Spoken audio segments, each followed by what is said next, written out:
Welcome to O People of the Book YouTube channel.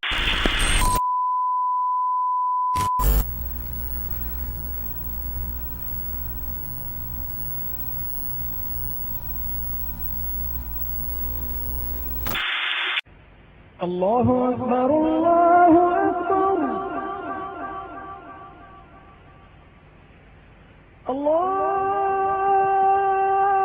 أكبر الله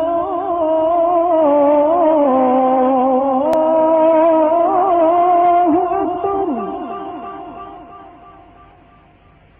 أشهد أن لا إله إلا الله أشهد أن لا إله إلا الله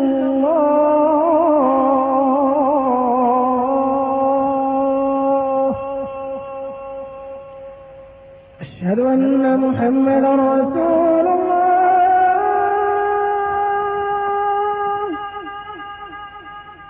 أشهد أن محمدا رسول الله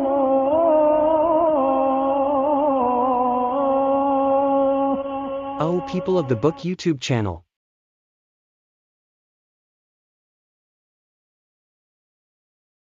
نبرات شعري سطرت لمداد حبري والقلم نبرات شعري سطرت لمداد حبري والقلم نبرات شعري سطرت لمداد حبري والقلم هيا قصائد سائلي قلب النوى ليس الشبم هيا قصائد سائلي قلب النوى ليس الشبم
My mic was off. My mic was off. My usual mistake. So, okay. Bismillah, alhamdulillah, salatu wassalamu ala rasulullah. Can you hear me now? Yes, right. Yeah, I got it. Okay. Bismillah, alhamdulillah, salatu wassalamu ala rasulullah. My usual mistake. Anyway, welcome to our People of the Book. Welcome to our Saturday show. Welcome to our From Monogamy to Polygamy. And we're broadcasting on our People of the Book, and also we're broadcasting now, as from last week, we're broadcasting also on the Consider This TV, which is our main body that we were on before, but I kind of left for a while because I wasn't well and everything. So now we're on the same network again. So I hope everybody's okay. I hope everybody's had a good weekend, and there's a bit of some research I've been doing to kind of obviously, I'm not a scholar. I'm a student of knowledge. I'm here to help my brothers and sisters understand polygyny. So obviously, let me see if I can hear myself here.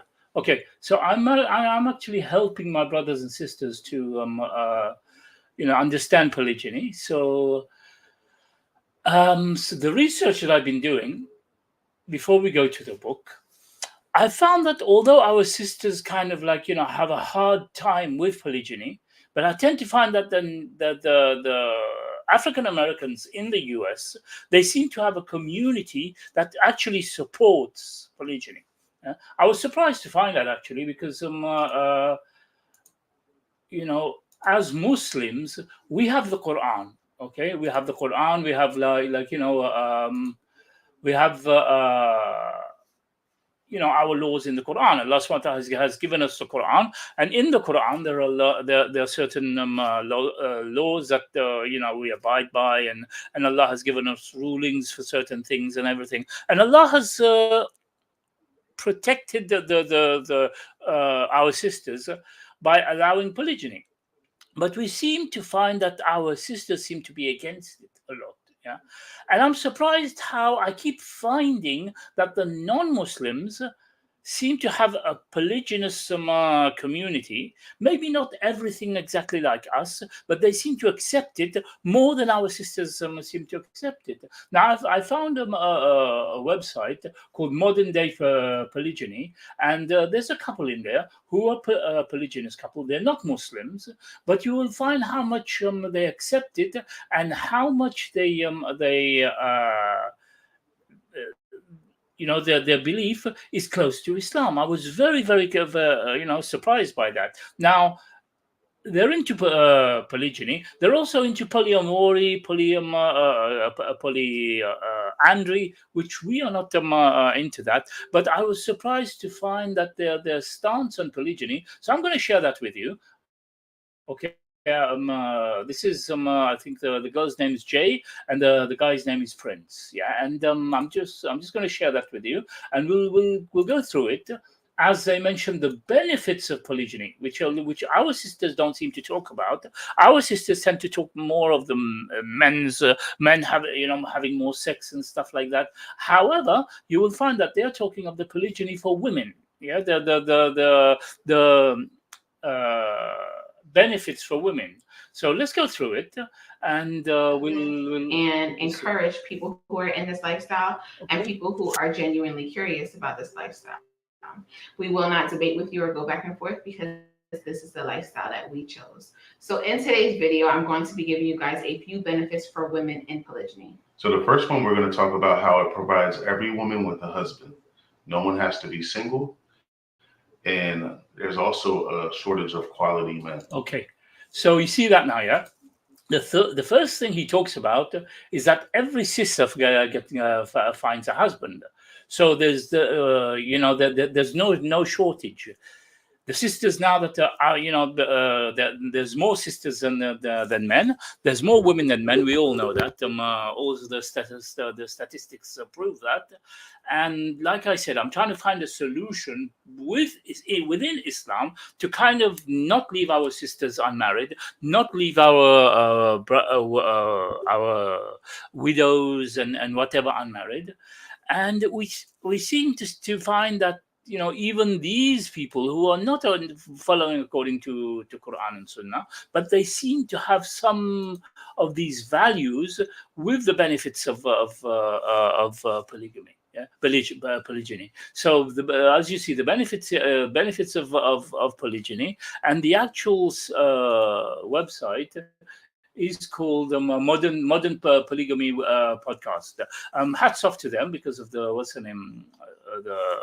podcast that they're doing to educate people. But like I said, there's some things that I don't agree with them, whatever, because of polyandry and polyamory and stuff like that. But let's take what the good from them and let's learn from them, because although they're supposed to be learning from us, from the Quran, but there are certain things that we can agree with them on. There's certain things that we can agree with them on, and I was very happy to see that. Kudos to you. A shout out to you there. Okay, let's carry on watching it, and we'll go through it. Yeah. So the first point there, that there's nobody left out. Yeah. The benefits is that every woman gets a husband because of the shortage of husbands. So every woman gets a husband. If she's a widow, she's a divorcee or whatever. Anyway. Right. So We know the numbers are against us, ladies. There are more of us than there are of them. So we're usually the ones that are single. And in the Black community, we know that there is definitely a shortage of not only men, but quality men. So with polygyny, if a man has 2, 3, 4 wives, then that provides each woman. Now, one thing I'd like to point out there, they're not Muslims, but she's talking about 2, 3, 4 wives, you know? So it kind of resonates with the way we teach as well. I mean, if it was maybe another sect, another belief or whatever, they would have said 5, 6, 7 wives or whatever, but she's sticking to 2, 3, and 4 wives. So we can see that although maybe they could be Hebrew Israelites, they could be like, you know, I don't know exactly what their belief is, but it sure kind of like, you know, enlightens, you know, so some good things about it. So anyway, let's carry on. And like I said, hats off to them, and special shout out, because while I was doing some research, I came across them, and you know, and like I said, I don't. Where we in Islam, we don't agree to polyandry, and we don't agree to polyamory as well, where, you know, a woman can have as many lovers as she wants, or a man has many lovers as he wants. It has to be halal. It has to be in marriage. But then, like, you know, the shout out to them anyway. Okay, let's carry on.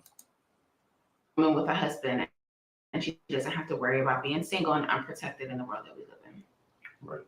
Number 2 is to provide security and support for the women, where they will be able to follow their dreams and their goals that they have. Right. So we know that today it's kind of like every man for himself. So everybody's independent. Everybody wants to do their own thing. Everybody wants to pursue their own goals and dreams. And that's fine. But when you're independent and you're by yourself, it's kind of hard to find that type of support. So once you're married in a relationship like this, where there's a husband, maybe one other wife, maybe 2 other wives, it gives you the opportunity to be able to live your dreams. So if you want to go back to school, you have the support of your sisters and your husband, because if you have children, you have somebody who's always there to watch your kids. You have somebody who can help with the chores around the house, so you don't have to focus on school and trying to get everything done. It's like one big family, one big community working together, and it helps you be able to do what you want. Okay, that's a very good point, actually, because, like, you know, there are sisters today, many of our sisters today, who want to pursue their education. They want to, like, you know, they might have a part-time job or whatever. Now, I don't understand whether they're saying that, like, you know, they're under the same roof, or each of them have their own house or whatever. According to Islam, they should be housed separately. Yeah, well, we understand that, but the advantage here is that the sister can pursue her study. She can still be married.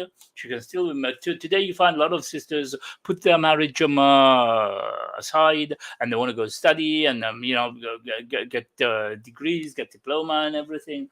And obviously, like, you know, they can't concentrate on the family. Whereas now the sisters are saying that actually, you know, in polygyny, it's an advantage for the woman. It's a benefit for the woman, because, like, you know, if she wants to kind of, like, you know, pursue her studies or whatever.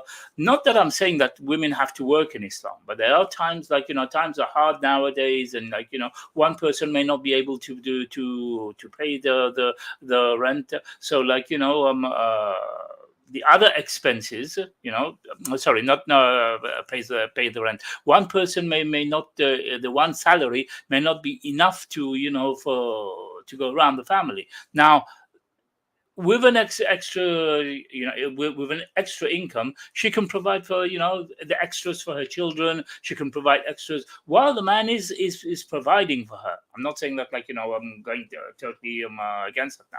The man is providing for her. Yeah, she might have children, and she might need the extras for her children every now and again, like, you know, bits and pieces here and there, and she's got a part-time job or whatever. So I think that, like, you know, this is an advantage. Even if she wants to go out, even if she wants to go out with her husband or whatever, and, like, you know, well, the other one can look after look after the children, even if she wants to be alone for a little while.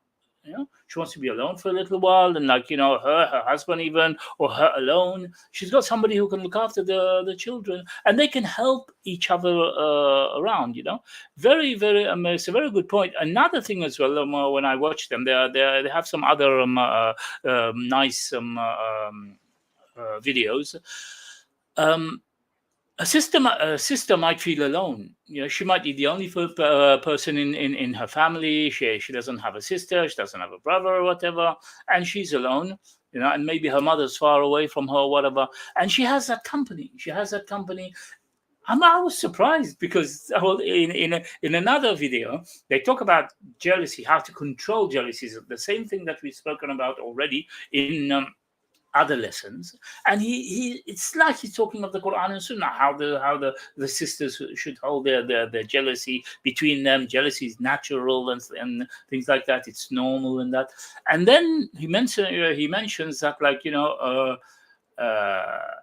this thing about the extended family. It's an extended family. He was raised in a big family. I think 8 or 10 people or whatever. I've got a big family. Okay. Now the sister herself may not have had a big family. So now she's got someone with her, someone to help her, someone to look after, and even if she falls pregnant again. She's got another sister. It's a big advantage, big benefit there. And I seem to see that, they're seeing the advantage, yet our sisters are kind of shunning and going back against it. I don't know what is happening. I don't know what is happening in the ummah. Whereby our ummah, we have the Quran, and we have the Hadith, we have the Islam that's given us something for the sisters. It's mainly for the sisters here, not for the men. Yet we find that the sisters are the ones who actually are against it. They're not that open to it. Okay, so it's very, very interesting that point that he brings up, the second point. Let's carry on with it. Okay. I really like this point the most. Yes, I like it the most. No, I like it the second most. I like it the most because I think that women sometimes lose themselves in being a wife and being a mom, and I think it's important for them to have something that they like to do, and this gives you an opportunity to do it. Right. Number 3 kind of ties in with number 2. There's more hands on deck as far as helping out with the children and household chores. Right. So you don't have to cook dinner every night. That's just somebody else to do it for you, right? Of course, your husband's gonna help you. Hopefully, if you have a good husband, he'll help out. But then there's also another woman to help you too. So you don't have to worry about cooking dinner every night. You don't have to worry about. I know staying at home, my kid sometimes gives me a headache all the time. So you have somebody else there to help support you. Maybe you want to go get a coffee by yourself, right? She can help you watch the children, or you both want to go get a coffee without any of the kids, and you leave the kids with them. So there's support in that aspect of it. You don't have to worry about cleaning the house every day because you have somebody else there to help you. Just kind of like number 4, kind of like number 3, just a lot of support. Right. Yeah. So like we were saying, in Islam, you have to the woman has the right to have her own accommodation. But if you've got a big accommodation and maybe you can put them under one roof, but their kitchen is separate or whatever, but here it's saying that they can cook for one another. They can share food. They can the wives of the Prophet ﷺ used to share food. They used to send food for one another. I remember. I think there is a hadith. I think it is Juwayriya or something, or one of the wives of the Prophet ﷺ sent food, and I think she was so beautiful that Aisha radiallahu anha dropped the plate or something to divert the attention of the Prophet sallallahu alaihi wasallam. So this is the advantage that we see as an advantage, as the Prophet ﷺ's wife taught us as an advantage. So although they're living separately, they may live next door to one another and help each other cook, help each other, like, maybe do the groceries, help each other, like, I don't know, like, but that is definitely a benefit. Just makes the load a little bit lighter. Right. The next one is it provides the women with the sisterhood. Right. So women are always going against each other, and having somebody in your home that is like family is nice because, like he said, you have a sisterhood, you have somebody who... Okay, I think I mentioned this earlier on about the fact that, like, being lonely and having somebody or whatever, like, not everyone is the same. Not all sisters have a big family or whatever, and they cannot, like, sometimes it's really, I mean, it really does your head in when you're lonely, you see. If that sister doesn't have any children yet, or, like, the first wife cannot give children or whatever, and suddenly, like, she's alone. Husband travels, or husband works all day and everything, and, like, she's alone. It's nerve-wracking, really, really nerve-wracking. Yeah. So instead of fighting with the sister, if you have a sister in your house, like, keeping you company, helping you in the house or whatever, it's a great benefit. Yeah, a great benefit for the sisters. And again, we're talking about the benefits for the sisters here, not for the men. Bond with somebody who is as close as a sister, really. And I like this point too, because I've never really been close. I don't have sisters my age, so I never had, like, the opportunity to be close with another woman like that. So I think this is important for people like that. And it just, you can have a good bond with somebody. And I feel like a lot of people think this lifestyle has to be like competition between the women and a whole bunch of fighting and friction and everything like that. And so far, and so far in our experience, it hasn't been that at all. Right. See? Yeah, he mentions that a lot of people looking at polygyny, thinking that there has to be fighting between them, and even sisters, like, don't want to enter in this lifestyle because they think that, like, there's going to be fighting and everything. Yet, but the guy is saying that, like, that's not the way it is. That's not the way it is, and so far that's not they haven't experienced that. So. It's very interesting. It's very interesting that it's very interesting that he raises something like that. Anyway, so let's carry on. Right.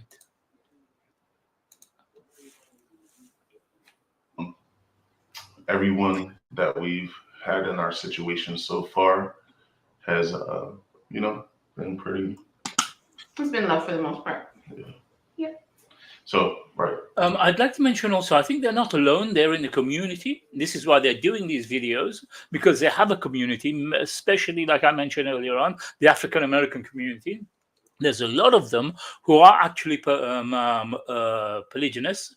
And from way back, I was watching one of their videos, and they mentioned then, it was the Europeans who brought in monogamy to them. They were all polygynous. They're their great grandparents and everything. When the white race came and colonized them, then they introduced them to monogamy. But actually, they're like they mentioned that the Afro Americans, they were all polygynous. Anyway, so let's carry on. It provides a sisterhood. It doesn't have to be arguing, fighting, and the little chattiness. Sorry. Number 5 is potentially more incomes. And of course, that's always good, especially in today's economy. I think they've made it to the point where you can. When our grandparents were growing up, you could survive on one income, right? Like, my grandmom didn't have to work. Then it got to the point where you need 2 incomes, and even that today isn't working. So I think that yeah, damn near now the children got to come out. Right, the kids got to work so y'all can live for real. But no, seriously, the potential for another income is always great, and that's not always the case. It just depends on how you set your family up. Maybe the women don't work. Maybe your husband doesn't want you to work, or maybe one works full-time, one works part-time. However you guys want to set it up, there's still that potential there for the extra monetary help. Right. Okay. I mentioned this earlier on, that the fact that, like, for us, the man is the provider. The man is a protector and the provider. But there may be a need for the sister to go out and work. And if she goes out and works, and she's bringing more income, she can, like, look after the children. Pay extra, whatever the children need. If she has, many children, and give them a better life or whatever. Although the father will be able to, he is the provider or whatever. But then at the same time, like, the mother can give them more pocket money, more whatever, like, so there's more income coming into to the house. Then what's her name? Then if that sister was working before,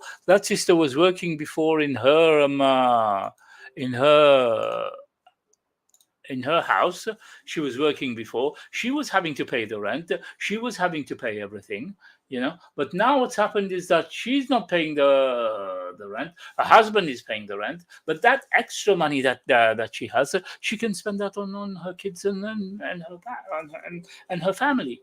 Okay, so it is a great advantage, a great benefit of having an extra sister around, where she can look after her family even much more than she can help that extra income. I'm not saying that, like, it's her job to do it.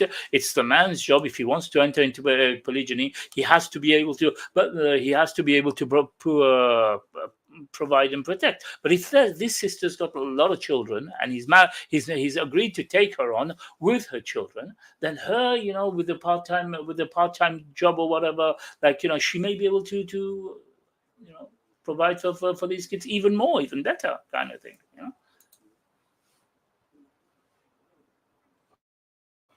There you go. Well said. Number 6 is it could be beneficial for single mothers. Right. So we know there's a lot of single moms out here, and being in a polygynous relationship can not only provide another mother figure for your child, but another father figure as well. And we know that kids have a biological father, but another father can help too. It just brings more support for the child. And we know that children have a better outcome when they have more support, whether it's more women or more men. It just works out better that way. Right. And a lot of times this relationship works out best with people that are single mothers. Let's face it, a lot of women that are single, they see more options, regardless if that is the reason why they're single, is they have so many different options and don't pick one. Right. But a lot of single women that don't have children, that they usually, some of them are with this and some of them aren't. But a lot of times, if this relationship works, 9 times out of 10, it's with single mothers. Right. Number 7 is... Right. Before we go to number 7, I think this is a very important thing. We usually talk about this. We usually talk about a lot of our sisters out there who are divorced. We speak about a lot of our sisters out there who are widows, who have children and everything. And this is the way that Allah subhanahu wa ta'ala has provided a solution for you. Yeah, it's provided a solution for you, a man who already he's married, but he's willing to take you on with your children and everything. So now you've got a way through. That child now has a father figure.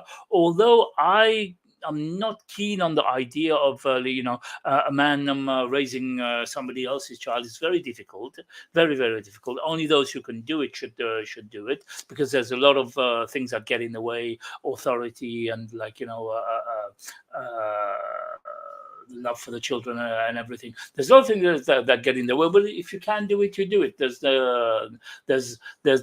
nothing that gets in the way. But then again, for example, if it's a widow, then she has no other choice. She has no other choice with her child. Now she'll be surrounded by an extra sister who will be able to give comfort to the child and she will have like a father figure. That child now, the child of a widow, doesn't have another biological father anymore. Biological father is dead, and the only person there would be the adoptive father, the stepfather. So that is an advantage mainly for our sisters. You see, I really don't understand what's going on. I really don't understand what's happening here. Non-Muslims tend to kind of like see this reality in front of them, that we are in some sort of a crisis and what needs to be done about it. And they're providing solutions. They're providing that solution. But our sisters are shunning that and not wanting. Oh, you're married? No, I'm not interested. Oh, I'm not interested in polygyny. Or I've heard sisters say that. Because she knows somebody's wife, so she's not going to enter into a polygynous marriage with him. But I think that's a bigger advantage, being a friend already, or knows his wife already, that you have that closeness already. But these sisters tend to think, oh, I'm going to come in and break the marriage. No, you're not going to come in and break the marriage. Actually, you're bringing something as well. You're bringing something extra as well, into that marriage. So, I hope what I'm trying to do is to convince sisters that this is the path. This is the path that Allah has given us. There is a hadith, I think. There is a hadith that mentions. I'm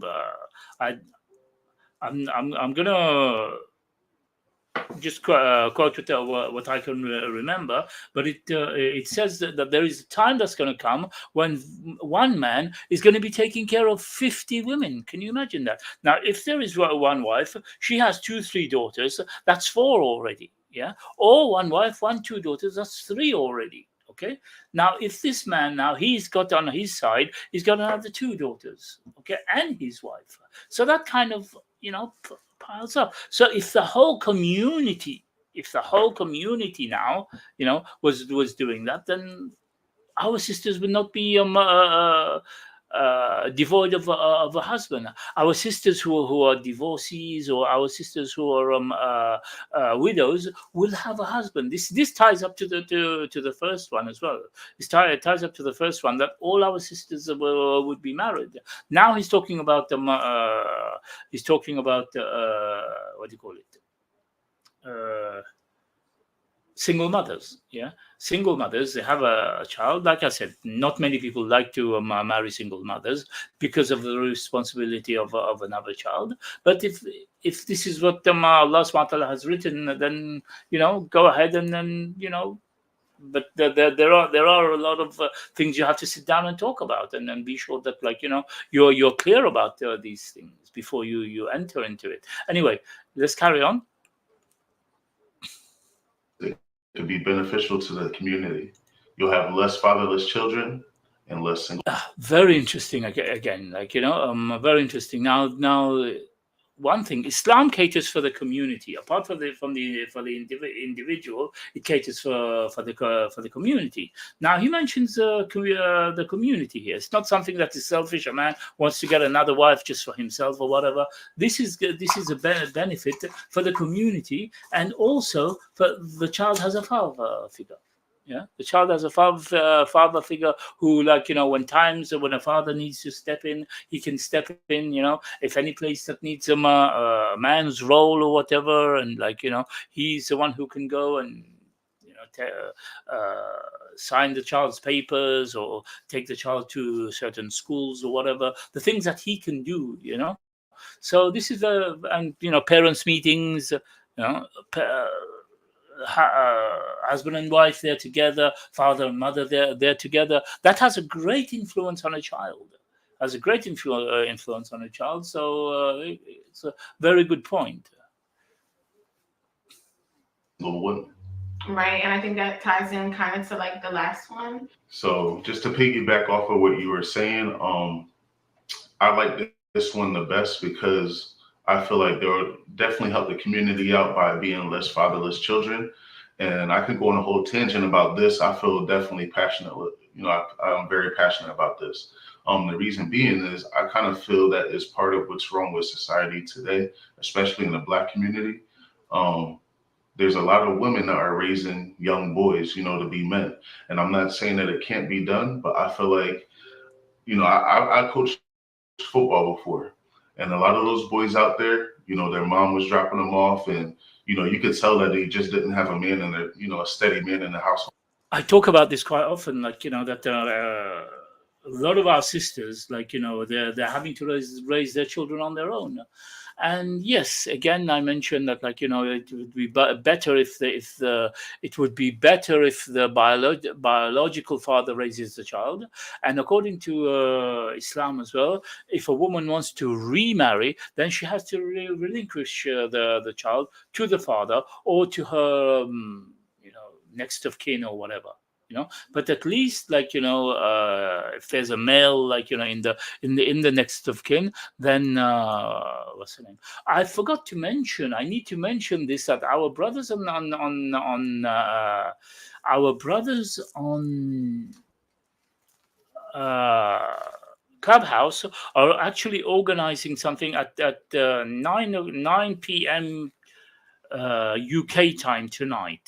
There's an interview that they're going to have, and they're raising money for our brothers and sisters in Philistine.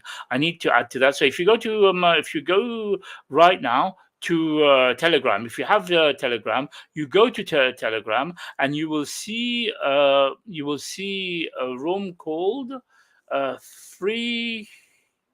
1 second. Yeah, Palestine is free. Palestine is free, and there's donation. There's a donation that they are collecting. They're collecting a donation. I think there's a link. There's a link there. When you click on that link, it shows you where to donate. It gives you a place where to donate, and this is to buy food for the children of Philistine. So 9 o'clock today, UK time, 9 o'clock.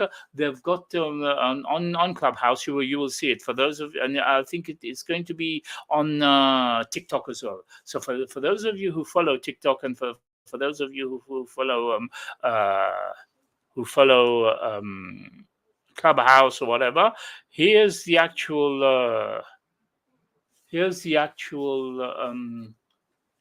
Where's the camera? Yeah. Here's the actual advert for it. If you can see it, I hope you can see it. I hope you can read it. So if you go to you will see it 9 p.m. tonight. UK time, yeah. So they're raising money for Philistine. Our brothers, quite a few of our brothers are involved in it, and they've been mentioning it from this morning. And they're going to be raising money for Philistine. The link here is there is a join our feed Gaza now Telegram page for daily pictures and videos. So they will have daily pictures and videos, and showing them what's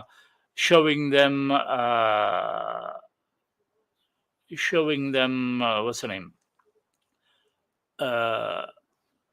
serving food and everything. You can see the food being served here. Where is it? Yeah. Okay, so this is it. I hope you can see it. There's a link there that.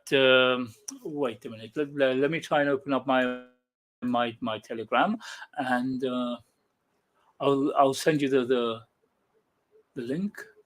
It's very important. I'd said to the brothers that that I wanted to announce it, and then I forgot completely.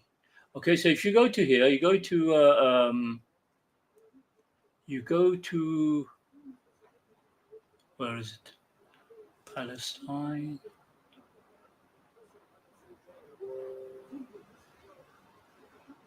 Oops, where is it gone?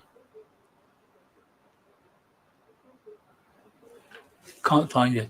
Anyway, so you'll find it on here anyway. You'll find it on the link that I've given you, or if you go to Clubhouse, and those of you who are in Clubhouse, or those of you who are on TikTok anyway, they will be broadcasting it there. and you will get the links and everything there. I just wanted to mention that before I forget. And there are some brothers who are well-known brothers. I know them very well. We have the Dawah on Clubhouse with them. We have our Dawah in TikTok with them as well. Brothers who I've known for quite a while, so they're trustworthy brothers. So anyway, let's finish off with this, and then we can carry on.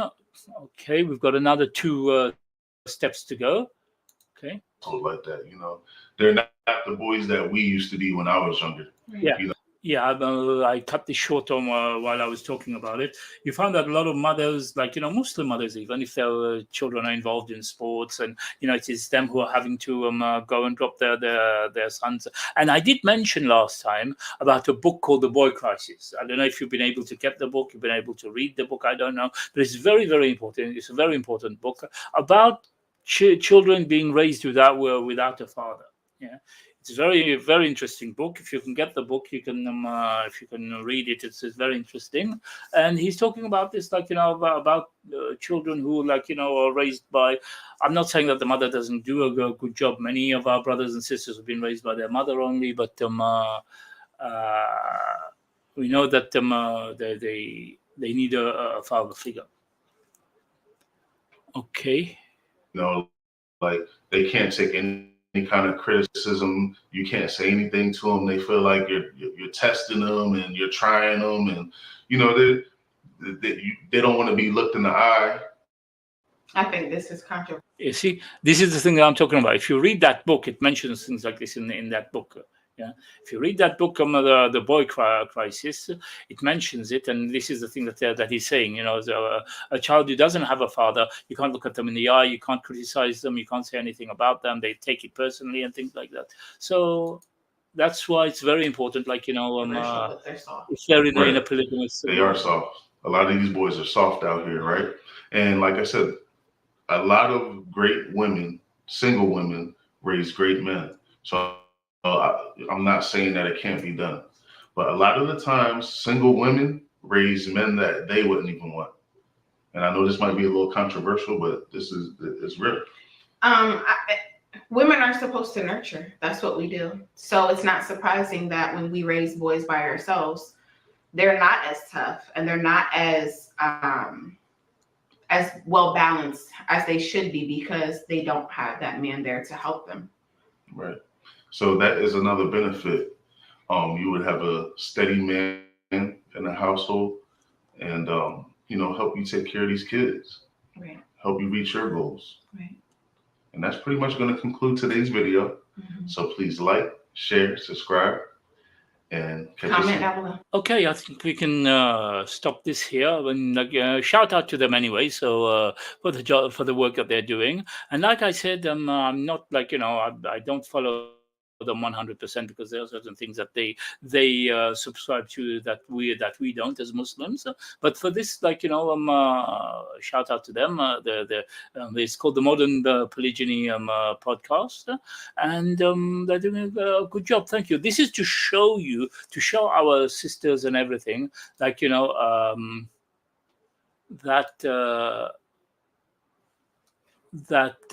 yeah. Other nations, other religions are actually pushing for polygyny, yeah, and our African American brothers and sisters are out there are pushing for polygyny, while our sisters are pushing away polygyny. They're kind of pushing to bring back polygyny. Our sisters are kind of, like, you know, pushing back polygyny. So we have to sit down and think about this carefully. We have to make sure that we have the Quran and Sunnah. They don't have the Quran and Sunnah. This is their belief. They're getting closer to the Quran and Sunnah, and I hope Allah one day guides them to Islam. Yeah. Anyway, so now we go back to the book. We go back to the book from Monogamy to Polygyny, and we're on the 43-minute mark. Last time we stopped at at the time when emotions can be fragile. That is at the beginning of polygyny. Remember, we're doing now the psyche, the men's psyche. Okay, we're doing the men's psyche. So obviously, like, we'd finished the woman's psyche. Now we're doing the men's psyche. At the time when emotions became very fragile, that is, at the beginning of polygyny in a marriage, it becomes essential to be very careful about one's actions and statements. Oops, let me turn this off. Okay, at the time when the wife may be hurting so badly, any and all statements can be taken in a wrong and hurtful way, especially the husband trying to explain his reason for waiting. I think I read this, but anyway, regardless of what the reason the man may give, the woman may be upset with it. It's raw emotion at work, because the reality is that the reason doesn't matter. It's the deed that matters. Yeah, I think I read that last week. Anyway, I forgot where I was, but anyway, we'll take over from here. I think where we left was the reality. The reality. So we've spoken about now, it is the wrong time for the man to give his reasons, why he's done that. It's not the actual reason, but the fact that he done it, that the sister sisters can't accept it.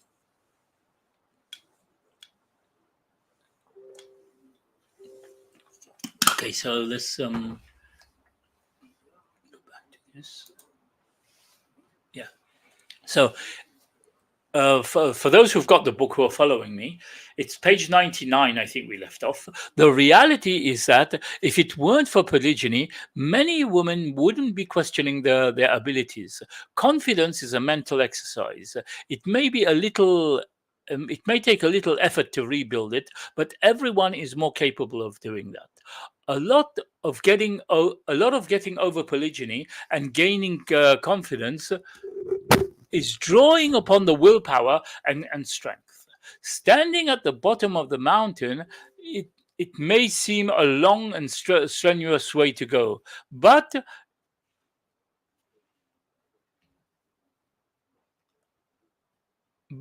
if one doesn't start climbing, she will become stagnant and lost. It may hurt at first, but as one begins to gain her stride, she will return to her normal confident and appreciative self. What follows here is a practical tip that help a Muslim woman to in the climb of self confidence. Most importantly, make dua and ask help for Allah's confidence in yourself and your relationship. Write down all the pleasant and heartwarming things that your husband says to you out of his own free will. You can pull it out to read at any time. Yeah. So one thing I keep mentioning is that when any brother or sister is in a polygynous marriage, that the brother should always show his wife that he loves her. Don't shun her. Don't show her, that you don't love her or anything. But show her more love. And it's advising the sister here now to actually note down that these pleasant things. Note down these pleasant things that the husband says to her. So then, okay, yeah, so that it becomes something pleasant for her, kind of thing. Whenever she needs to fall back on it, she can fall back on it, kind of thing. And read, instead of reading things that will make her hate her husband. She reads something that would make her love her husband even more. So anyway, yeah.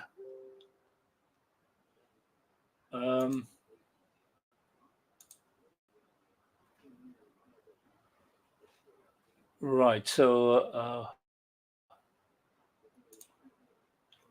yeah. So if you are in the habit of dressing up for your husband, this is good. However, change your habit a few times during the week and dress up for you. This will reinforce that you are beautiful for you, no matter what. Try it. It feels good. And of course, any woman who knows that if you look good, most of the time you feel good. Now, we mentioned that earlier on, that a lot of times when a husband has taken another wife, the woman tends to blame herself. She tends to think that, what's wrong with me? What did I do wrong or whatever? But now he's telling the sister to dress up for her husband, but occasionally dress up for herself, build her self confidence herself. Okay, because dressing good, looking good makes you feel good as well. Number 4, fix your posture. Sit straight and hold your chin up. No slouching. This will straighten your backbone, and literally and figuratively. Don't lose your monotony, or not. Don't lose yourself in the monotony or not of your household. Take a moment for you, drink tea or cocoa, read the paper, write in a journal, etc. Don't make the mistake of forgetting yourself. Okay, these are advice that's been given to the sisters now, because this is the brother's psyche. But in order that the sister doesn't take it on herself, she doesn't blame herself. So he's given advice here. Okay. Okay, stand in front of the mirror and talk to yourself in private. These are things you must say to yourself while looking in the mirror. You are beautiful. You are smart. You are intelligent. You are interesting. You are graceful. You are funny. You are cute. You are cuddly. You are affectionate. You are talented. You are fabulous, etc. A sign of weak confidence is if you say these things to yourself, you cannot look yourself in the eyes. Then you have work to do. So practice. The more you say it, the more you will believe it, and the more you will act upon it. So this is advice for the sisters now. When their husbands have taken another wife, no matter what reason it is, no matter how it may feel or whatever. But yeah, so to build self-confidence. Okay. I'd like to remind you that you're watching Our People of the Book, and we're broadcasting on my channel, Our People of the Book, and we're broadcasting on Consider This TV network as well. Back on the Consider This TV network. Please subscribe and like. So go to our channel. Go to my channel and subscribe. I'm in the 400 subscribers. I've been asking you for a while to tell your friends about it as well. Get people to subscribe. This is an educational channel. People don't there's no thousands of subscribers or whatever. It's an educational channel. So I know people will not sit down and for 1 hour or whatever and watch your program. But then again, if you want to learn about polygyny, if you're in a polygynous situation, and this is helpful. I'm giving my time to you. I'm devoting my time to you. So please subscribe, like, and share, and bring your friends and whatever, and let them know about this channel. Okay, let them know. And after I finish this book, there's a few other books that I'll be doing. So it's not going to be just polygyny all the time. I've done fiqh, I've done aqidah, I've done qadar, I've done a few other things as well before I started the polygyny series. So please subscribe, like, and share. Okay. Okay, number 7. This one may be hard, but it works and pays off. Act like you are confident. Along with the other exercises, this is one of the best ways to regain your confidence. In any situation, act the part and you'll be it, inshallah. Number 8, don't keep asking your husband to validate you or make you feel important. Contrary to popular opinion, this is not the best thing. It only makes you question his motives more and more. Instead, ask him to instead ask you to validate you. Confidence comes from within, and no one can give it to you. Okay, so sister, I find a lot of sisters like to get that validation, especially nowadays when they post on social media, for a man to say you're beautiful, you're beautiful, and I found that even married sisters are doing it these days. I don't understand. They're on social media, and they're kind of trying to get validation from other men, and then when men are asking them, like, I want to marry you, some men crazy, like, oh, I'm already married, I have a husband. I said to one lady last time, what are you doing on here? If you already have a husband, what are you doing validating yourself with other people? And she said to me, oh, I can speak to other men if I want to. That's not the way to do it, though. Anyway.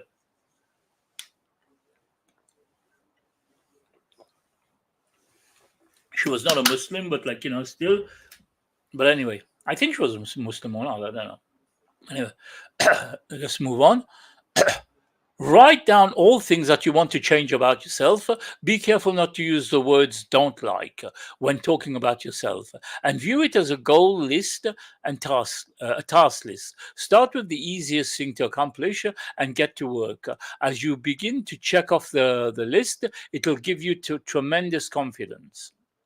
Okay. Hang on a minute. Okay, right. Get comfortable with yourself. Stop thinking that the ifs. If only I had if only I had different hair. Well, just 1 second. Just 1 second.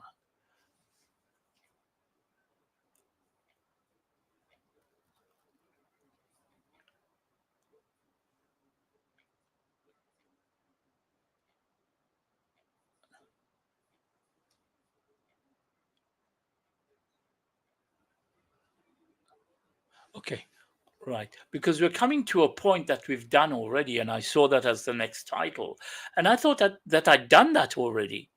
And I did, but I think it's going more into it now, deeper into it now. That's why I found it strange when I saw that title coming up. I thought, hey, hang on a minute, I've done that already. So I thought by mistake I left the page on the wrong. I left the book on the wrong page when I opened it. But no, this is right. The book goes into that. Ken, just give me 1 second. Let me double check the book and see.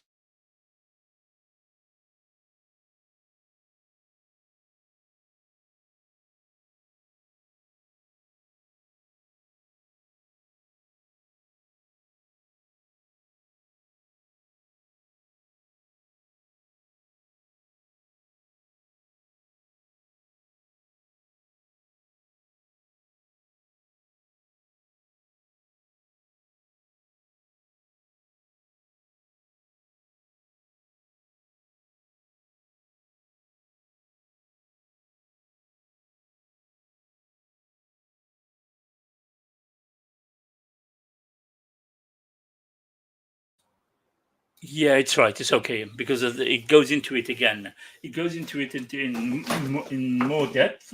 All right. So let's carry on. Let's finish this, and we'll move to that section now. Okay. Get comfortable with yourself. Stop thinking of ifs and if only I had different hair, etc.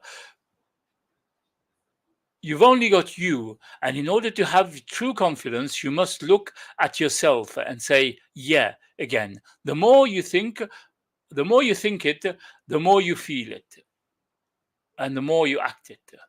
Okay, number 11. Okay. Number 11, don't ever put yourself down. Don't allow your mind or your tongue to say things like, I'm stupid, I'm clumsy, I'm goofy. Instead, if you lack knowledge in that area, say something positive that enables you. For example, I do not possess the ability at this time to make a decision on that. However, I will research it and get back to you. Or I have not acquainted the dancer's balance yet. Okay, this is some advice that the sister is giving two sisters. Although we're talking about the men's what's her name there, the men's psyche. I don't understand how the sisters got into this part, but that's part of the book. That's how it is, and we're following this book. So anyway, yeah, laugh at yourself. This is a must. Don't take yourself so seriously. You do funny things and you make funny mistakes. So laugh with the best of them. Moving past negative emotions takes an understanding of how Allah created man, and it takes rebuilding and developing self confidence and self esteem. It takes reorganizing the limits of one's influence over their husband. Many of the things that occur in life do not reflect a person's abilities. Not everything happens because one causes it to happen, and polygyny is one of the things that happens outside of one's control. If it's not the woman's fault that her husband, it is not the woman's fault that her husband remarries. We spoke about that just now. These are the advice that the sister's giving, because it's not your fault. I mean, the husband, if he decided to get married again, it's not because there's something wrong with his wife. We've tried to go through that. Like, she always asks a question: why is there anything wrong with me? What have I done wrong, or whatever? And yet we know that, like, it has nothing to do with her. So anyway, and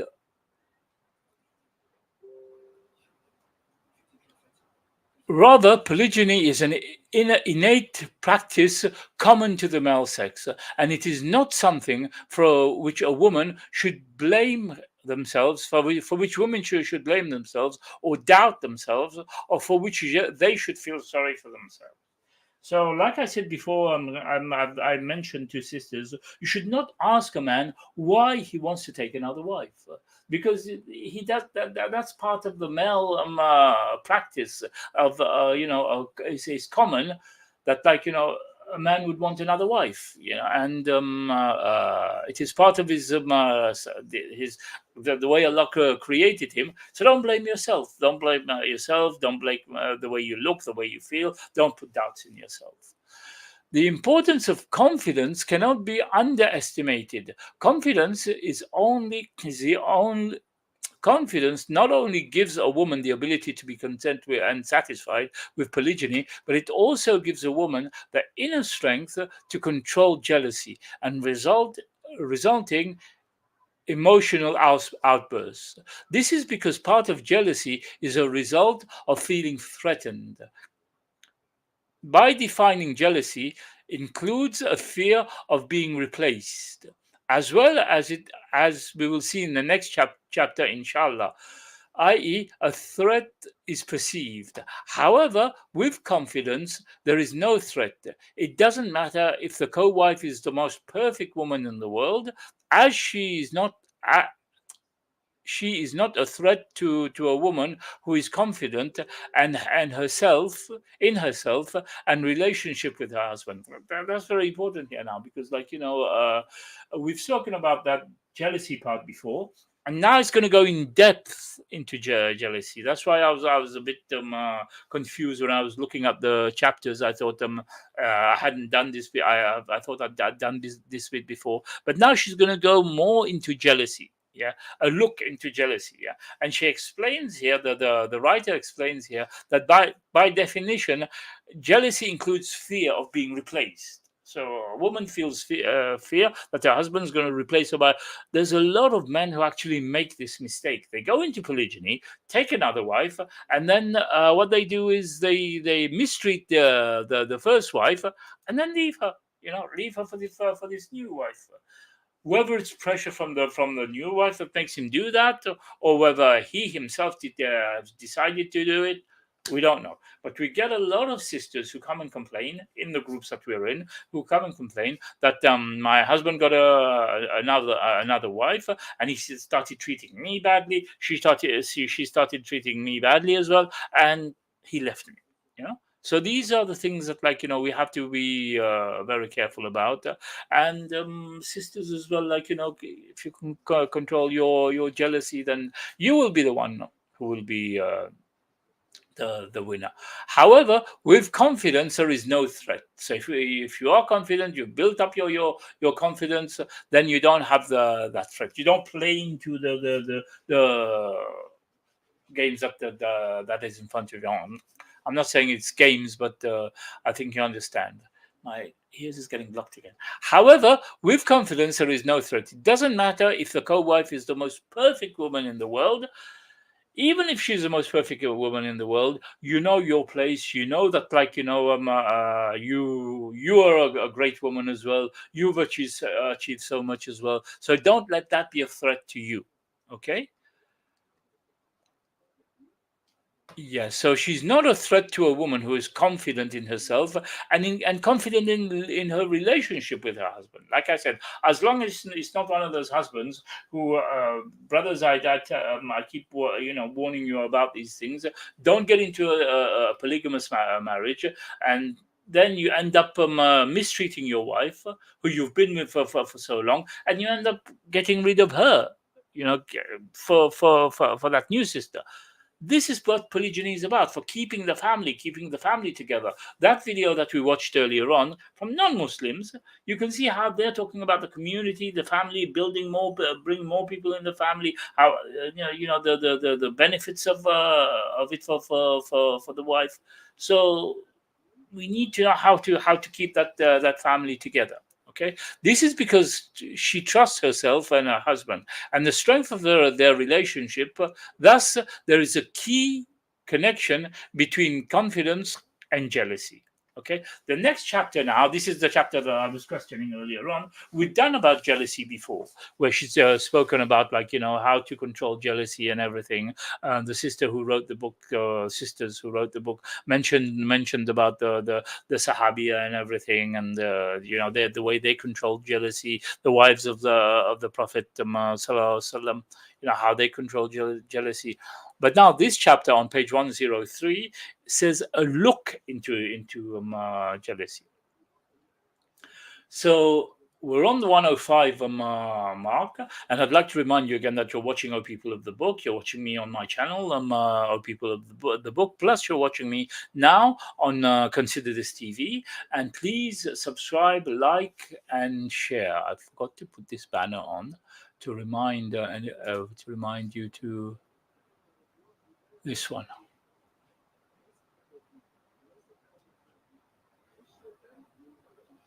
Yeah. Okay. Yeah. I should have put that from the beginning, but anyway, so please subscribe, like, and share. Yeah, and tell your friends about it. People who don't know about polygyny, who probably have a wrong idea about it. People who stay away from it, and people who are actually like the ulama mentioned that the videos that I played in the recent lesson, that the sisters who have a hatred for polygyny, not the fact that I'm a little bit jealous and I cannot handle it or whatever. No, they have a hatred for it, and having a hatred for Allah's what Allah has made halal.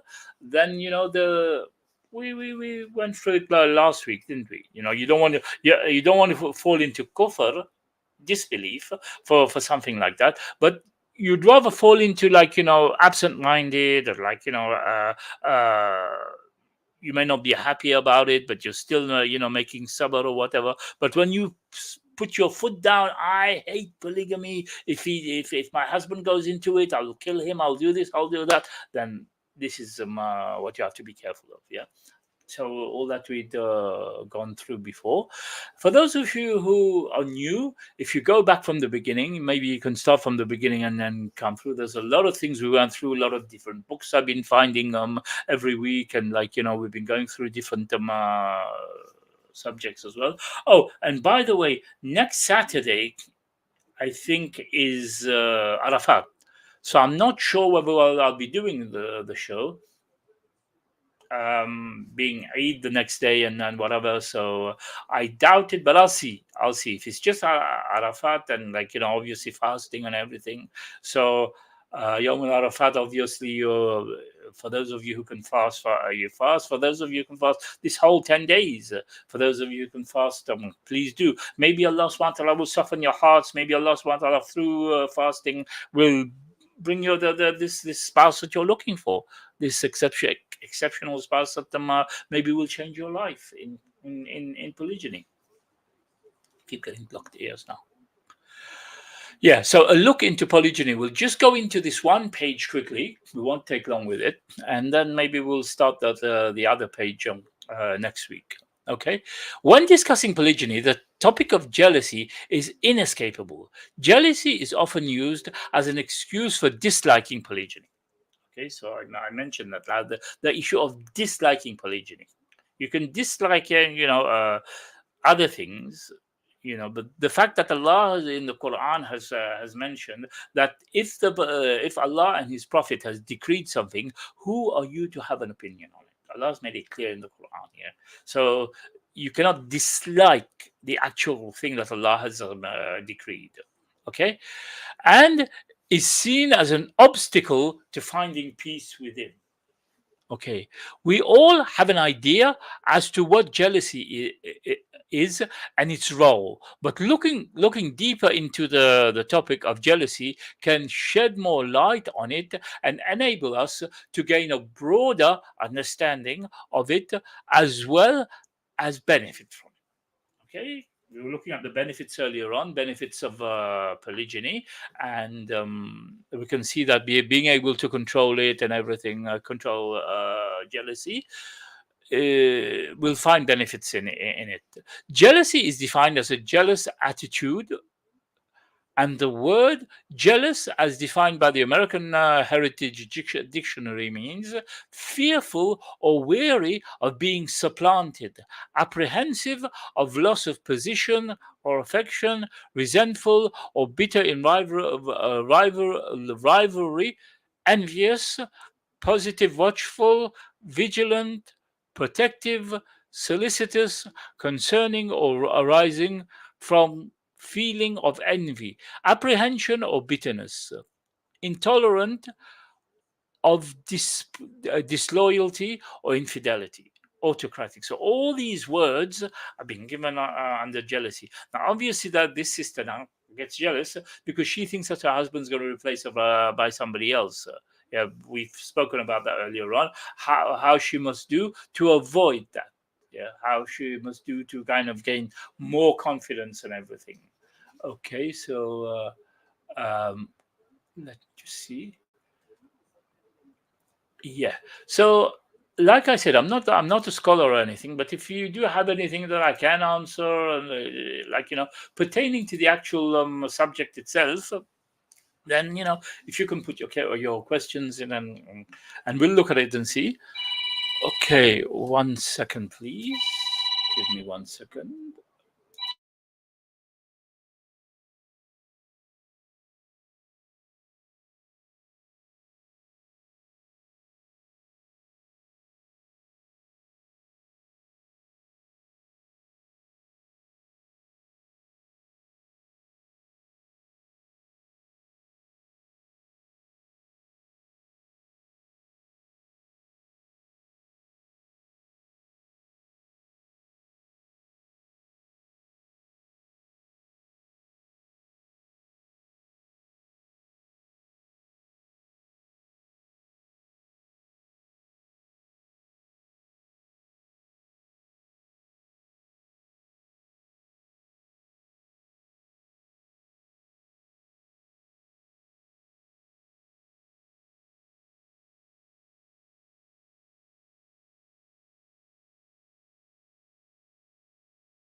Right. Okay. I'm sorry about that.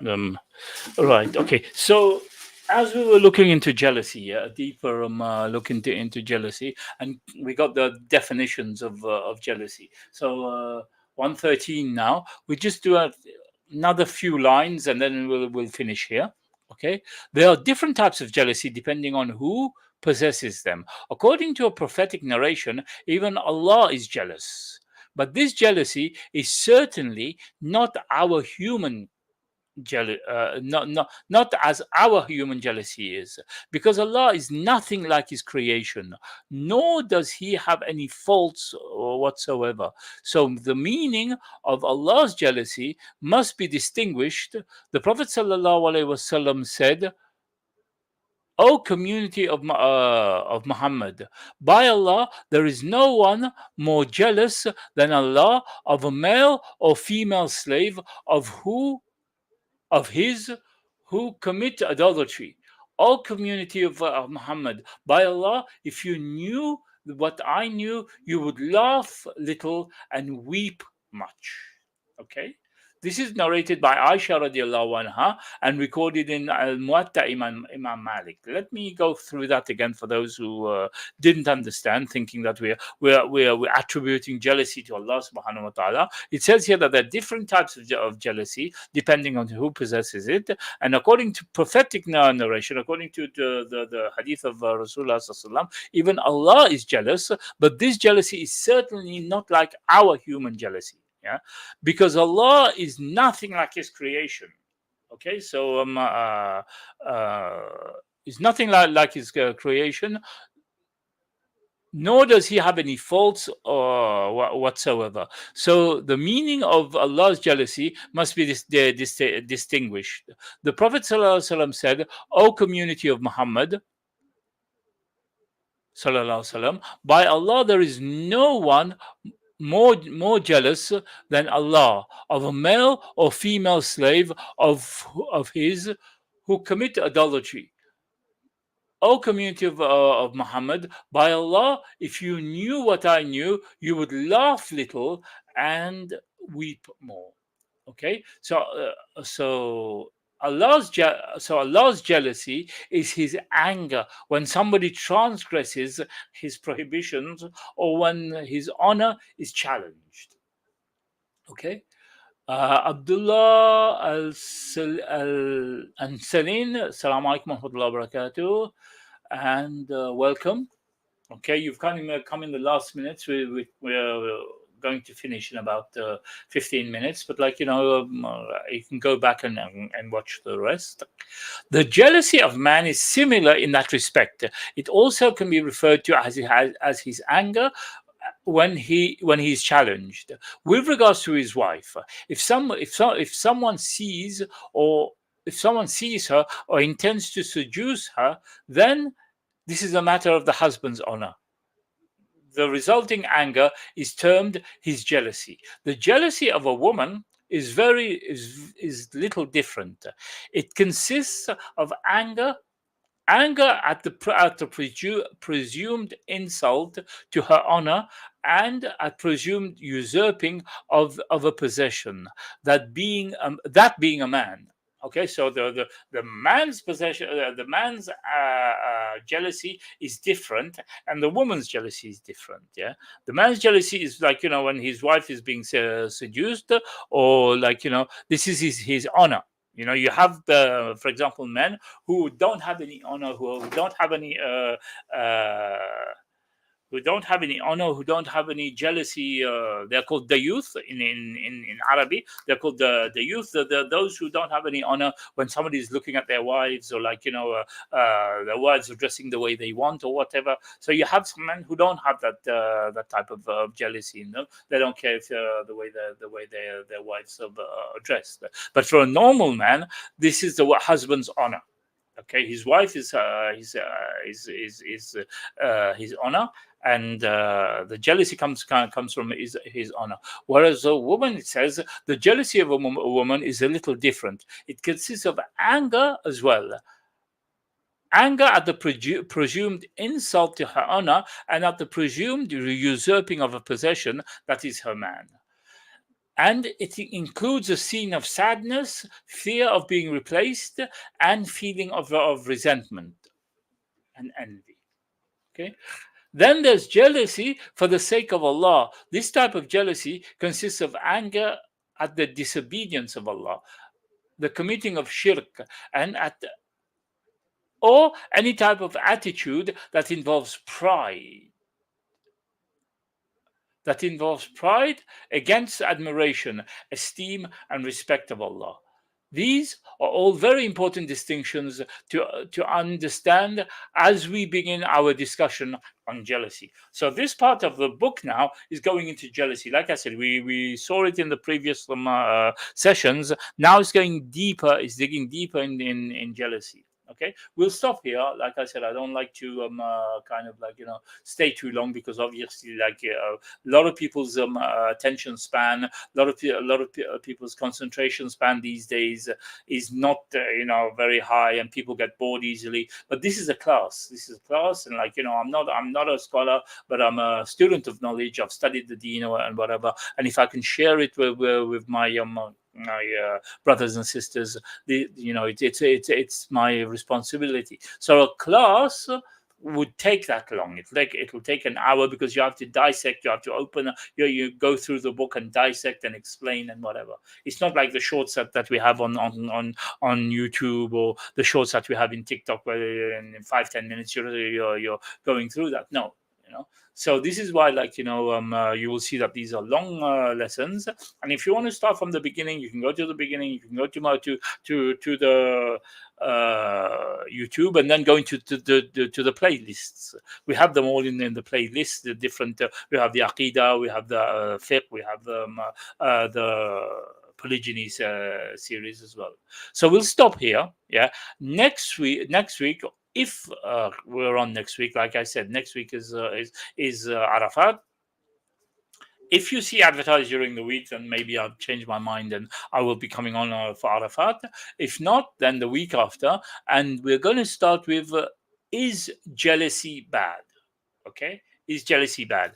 This is on page, for those of you who have the book, on page 104, and the bottom paragraph, it says, is jealousy bad? So we're going to start that next week, inshallah. Okay, and I hope you've benefited from me. My sole purpose is to help my brothers and sisters understand polygyny. There's a lot of misunderstanding about it, and also to help sisters who don't like polygyny, don't want to come near polygyny, because of a lack of knowledge, and to spread that knowledge, and to help our sisters, because we're in a crisis at the moment. We can see how many sisters don't have husbands, how many sisters are divorced, and also the widows. What are we going to do with these sisters? What do we do with them? We can't just leave them like this. They have children, some of them, and they need solutions. And Allah has given the solution, and this is a solution. And like I'm trying to explain to sisters as well, the non-Muslims are going towards polygamous lifestyles. A lot of them, their polygamy is different. The polygyny is different from ours. But they're going into polygyny, and our people are kind of driving away from it. So this is why it's my purpose to help my brothers and sisters to educate about polygyny. Then maybe we can have less single people. We can have less people who don't have we can have less sisters who don't have a husband, who don't have